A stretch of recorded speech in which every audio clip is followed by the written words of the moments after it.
Bismillahirrahmanirrahim.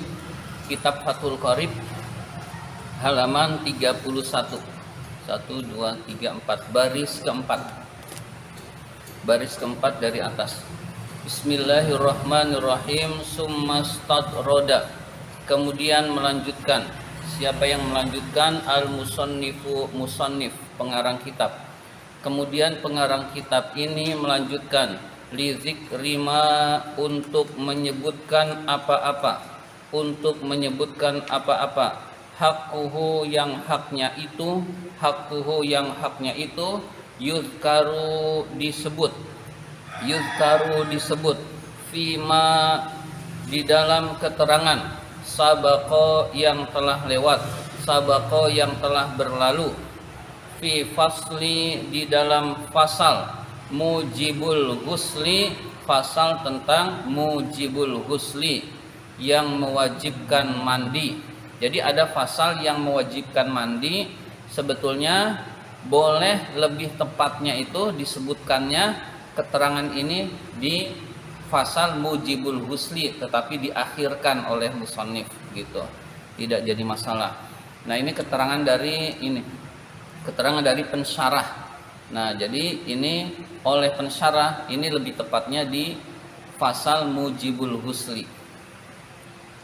Faqala, maka musannif berkata, wa yahrumu dan haram, wa yahrumu dan haram, alal junubi bagi orang yang junub, alal junubi bagi orang yang junub. Apa yang haram? Fa'ilnya yahrumu, asid khomsatu asya'a, khomsatu asya'a, 5 perkara. Jadi orang yang junub itu haram 5 perkara. Orang yang junub itu orang yang mimpi keluar mani, suami istri yang berhubungan lalu keluar mani atau tidak keluar mani, itu namanya junub. Jadi sudah masuk tapi nggak keluar mani, dia sudah junub. Ya, intinya diantaranya adalah keluar mani itu mewajibkan mandi. Kemudian haram 5 perkara. Ahaduha yang pertama, as-sholatu, sholat. Ahaduha yang pertama, as-sholatu, sholat. Haram melaksanakan sholat. Fardon, sholat fardu, au naflan, atau sholat sunnah. Harus mandi dulu, wudhu dulu, baru dia boleh sholat. Wasani yang kedua, qiraatul Qur'ani, membaca Al-Qur'an.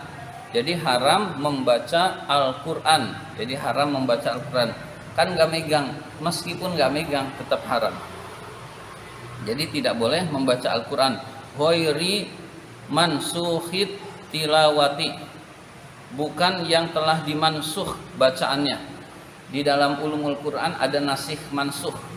Ada nasikh mansuh, ada ayat yang sudah dihapus, nasikh mansuh itu.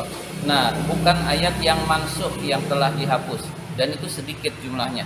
Ya, jadi bukan, ya artinya ayat yang memang sudah ada di lembaran mushaf Al-Qur'an sekarang, itulah yang kalau dibaca haram bagi orang yang junub. Ayatan, satu ayat, ayatan kanat, satu ayat kanat, yang hal itu, au harfan, atau satu huruf juga haram. Misalkan nun, nah lagi baca nun lalu sod, nah itu satu huruf, jadi itu haram membaca meskipun satu huruf ataupun satu ayat. Sirron, pelan, au jahron, atau keras. Sirron au jahron, pelan atau keras. Sirron itu artinya yang mendengar hanya telinganya sendiri, itu namanya sir. Lalu jahron itu lebih keras dari sir, itu namanya jahron. Orang lain bisa mendengar, sampingnya bisa mendengar, itu sudah jahar namanya, sudah keras. Nah, lebih dari itu juga jahar. Jadi bacanya pelan atau keras itu tetap dua-duanya tidak boleh. Wa kharaja, keluar, bil Qur'ani, dengan pengertian Al-Qur'an, artinya bukan termasuk Al-Quran, keluar dari pengertian Al-Quran. At-Tauratu, kitab Taurat, wal Injilu, dan kitab Injil. Jadi kitab Injil itu boleh dibaca waktu junub, Taurat juga demikian. Amma azkarul Qur'ani, adapun zikir-zikir Al-Quran, fatahillu maka halal, la biqasdi Qur'anin, tidak dengan tujuan Al-Quran, tidak dengan tujuan Al-Quran. Jadi zikir-zikir maka itu dengan tidak tujuan Al-Quran hukumnya boleh, tapi nggak utama ini. Yang utama ya mandi dulu. Misalkan mau makan, Bismillahirrahmanirrahim, itu tujuannya bukan Al-Quran, itu tujuannya berdoa. Nah, Bismillah itu ayat Quran. Ya, jadi mendapat nikmat, Alhamdulillahirabbil alamin. Nah, itu mendapat nikmat, itu zikir. Itu juga boleh membaca ayat Al-Quran yang niatnya berzikir. Di antaranya juga adalah ikut tahlil. Nah, di antara ikut tahlilan itu ada rangkaian. Tahlil itu kan rangkaian, rotib juga rangkaian, ada zikir, ada ayat Quran. Nah, itu boleh, niatnya bukan membaca Quran tapi berzikir, itu boleh. Jadi kita belum mandi udah diajak tetangga, misalkan ke tetangga, nah itu boleh dibaca. Misalkan ada Al-Ikhlasnya, ada Al-Falaknya, itu boleh dibaca karena niatnya adalah zikir. Wasalisu yang ketiga, masul mushafi, menyentuh mushaf Al-Quran. Mushaf itu kitab Al-Quran, menyentuh lembaran kitab Al-Quran. Wahamluhu dan membawanya. Jadi menyentuhnya haram, memegangnya haram, apalagi membawanya lebih nggak boleh lagi. Min babi aula, dari segi lebih utamanya. Min babi aula, dari segi lebih utamanya, lebih utama keharamannya. Membawa itu lebih berat keharamannya daripada menyentuh. Kita menyentuh begini, nah itu haram, menyentuh. Membawa itu lebih utama keharamannya, lebih besar keharamannya daripada menyentuh. Jadi menyentuh aja nggak boleh, apalagi membawa. Jadi min babi aula, dari segi keutamaan keharamannya itu lebih besar membawa. Warabi'u yang keempat, at-tawafu, tawaf itu rangkaian ibadah haji, itu ada tawaf. Itu juga haram bagi orang yang junub. Fardon, tawaf fardu, au naflan, atau tawaf sunnah. Wal khamisu yang kelima, al-lubsu, berdiam, fil masjidi, di dalam masjid. Jadi diam di dalam masjid itu bagi orang yang junub hukumnya haram. Jadi harus mandi dulu baru ke masjid. Li junubi muslimin, bagi orang yang junub yang muslim, bagi orang yang junub beragama Islam. Illa, kecuali, li daruratin, karena darurat. Illa, kecuali, li daruratin, karena darurat. Berarti kalau karena darurat itu hukumnya boleh, artinya boleh, tidak berdosa. Kaman, ini dicontohkan. Darurat itu seperti apa? Dicontohkan. Kaman, seperti orang ihtalama, yang mimpi keluar mani. Ihtalama, yang mimpi keluar mani, fil masjidi, di dalam masjid. Jadi misalkan ada orang yang tidur di masjid lalu mimpi keluar mani, harus keluar, sebenarnya harus keluar. Wa ta'azzara, dan kesulitan. Wa ta'azzara, dan sulit. Apa yang sulit? Khurujuhu, keluar orang itu, minhu, dari masjid. Li khaufin, karena takut, ala nafsihi, atas dirinya. au malihi atau atas hartanya. Jadi karena takut dirinya terancam atau hartanya terancam, itu berarti darurat, itu berarti dia boleh tetap di masjid, tidak langsung keluar boleh, karena kalau keluar ada bahaya yang mengancam, maka dia boleh tetap di masjid. Ya, misalkan lagi kondisi hadas besar di masjid seperti tadi, lalu kalau keluar akan dirampok hartanya, maka dia di masjid dulu. Bismillahirrahmanirrahim. Saya ulang. Amma uburul masjidi, adapun melintasi masjid, maron dalam keadaan berjalan, bihi di masjid, min ghairi muksin tanpa berdiam, fala yahrumu maka tidak haram, bal bahkan wala yukrahu tidak dimakruhkan, fil asohi menurut kaul yang lebih sahih.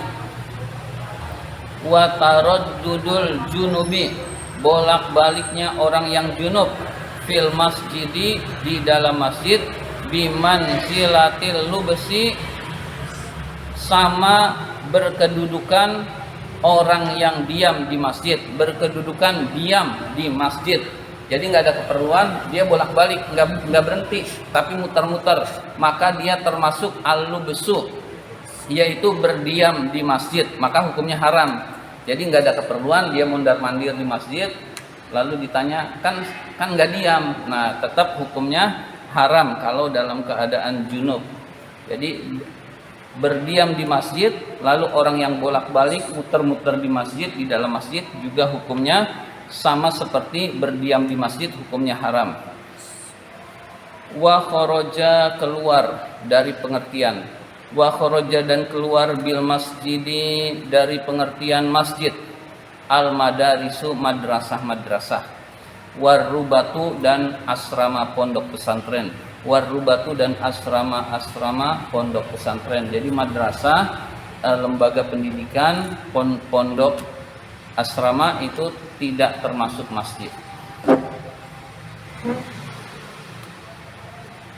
Selanjutnya rencananya dihabiskan hari ini, soalnya dikit lagi. Bismillahirrahmanirrahim. Summastatroda al-musannifu aidon, kemudian musannif pengarang kitab ini melanjutkan juga min ahkamil hadasil akbari, dari hukum-hukum hadas besar, ila kepada ahkamil hadasil asghari, hukum-hukum hadas kecil. Jadi pengarang kitab ini melanjutkan setelah membahas hukum-hukum hadas besar, membahas juga hukum-hukum hadas kecil. Faqala, maka beliau berkata, wa yahrumu dan haram, alal muhdisi bagi orang yang berhadas. Maksudnya berhadas hadasan asghara, hadas kecil, hadas yang kecil. Apa yang haram? Fa'ilnya yahrumu, salah satu asya'a, 3 perkara. Jadi hadas kecil itu gampangnya adalah nggak punya wudu atau belum berwudu, itu namanya hadas kecil. Haram 3 perkara. As-sholatu, sholat, jadi haram melaksanakan sholat. Wat tawafu, tawaf, tawaf itu mengelilingi Ka'bah di rangkaian ibadah haji. Wa masul mushafi, menyentuh mushaf, jadi memegang mushaf, menyentuh mushaf, tidak punya wudu, hukumnya haram menurut mazhab Syafi'i. Kalau mazhab lain ada yang membolehkan. Wa hamluhu, dan membawanya.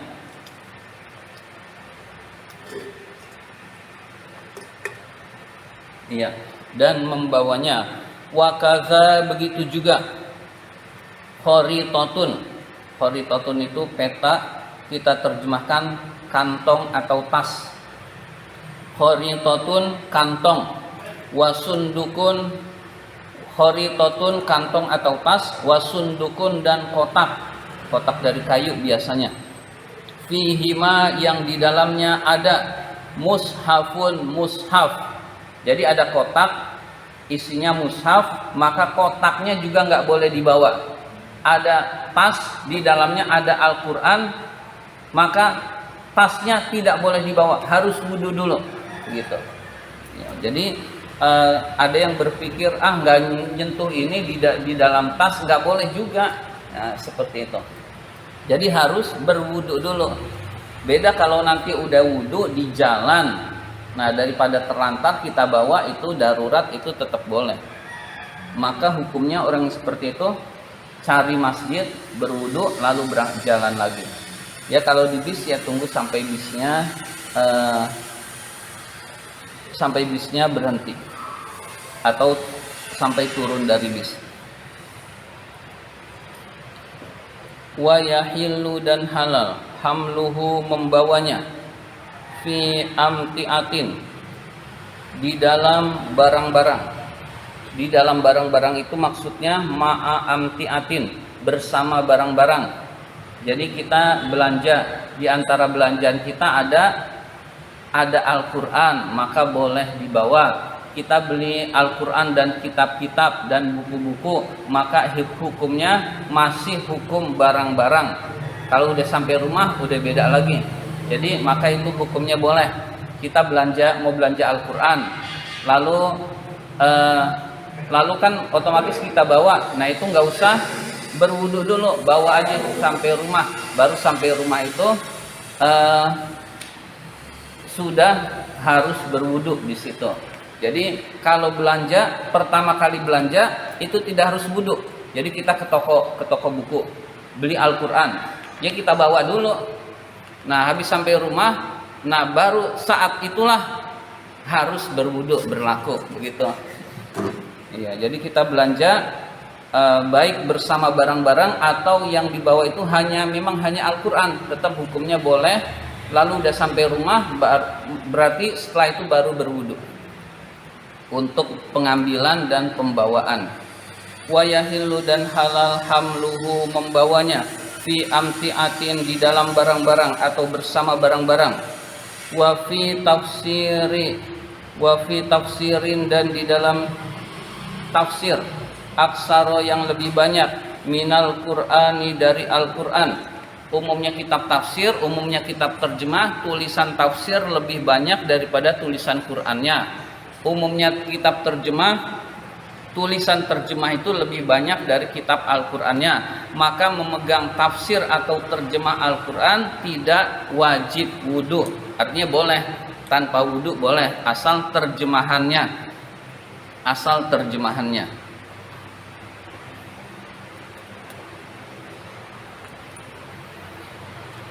Wa fi darohima dan di dalam dirham mata uang. Wa dananiro dinar, wa khawatima dan cincin, dirham, dinar dan cincin. Nukisha yang diukir, ala kullin atas masing-masing, minha darinya adalah dirham, dinar dan cincin. Qur'anun Al-Quran. Jadi ada koin itu ada tulisan Al-Qur'annya, maka boleh dibawa walaupun junub gitu. Tapi masuk WC nggak boleh, lain lagi. Jadi di dalam koin ada tulisan Al-Qur'annya, maka orang yang junub boleh membawa. Begitu juga cincin orang yang junub boleh membawa. Ya, khotim ini cincin, berarti kalau laki nggak boleh cincin emas. Ya. Wala yumna'u dan tidak dicegah al mumayyizu orang yang mumayyiz, tidak dicegah orang yang al mumayyizu orang yang mumayyiz, al muhdisu orang yang berhadas, min masih mushafin dari memegang mushaf. Maknanya la yumna'u tidak dicegah itu artinya boleh orang yang mumayyiz, orang yang sudah mengerti baik buruk, kemudian dia berhadas lalu memegang Al-Quran, walauhin dan papan. Papan itu seperti papan tulis. Lidirosatin untuk belajar, wa ta'allumin dan lidirosatin untuk belajar, wa ta'allumin dan belajar. Jadi untuk mempelajari Al-Qur'an berhadas itu hukumnya boleh. Jadi mempelajari Al-Qur'an lalu dia memegang Al-Qur'an dalam posisi berhadas itu hukumnya boleh. Tapi itu berhadas kecil, hadas besar lain lagi. Hadas besar tetap tidak boleh. Demikian pembahasan kitab Fathul Qorib kali ini. Silakan jika ada yang mau bertanya.